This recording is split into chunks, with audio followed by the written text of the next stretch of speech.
Creating mandrive. How to build do-it-yourself closet doors.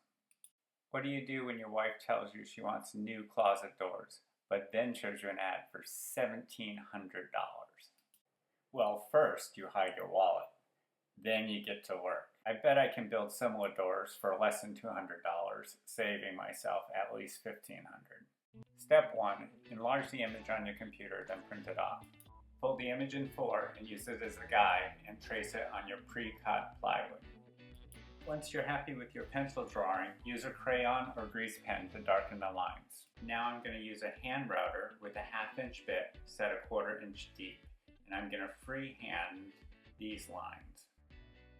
You shouldn't worry about going outside the lines, as we'll be lightly sanding this door in a few minutes, which will erase all the pencil and crayon marks. Since my wife wanted 2 bifold doors, I'll be splitting the 2 panels in half to make a total of 4. I considered filling the routed areas with some epoxy, so experimented with a few different pieces.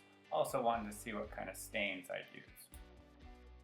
Now I'm going to use 1.5 by 3/4 inch stripping cut into an L shape to frame the panels.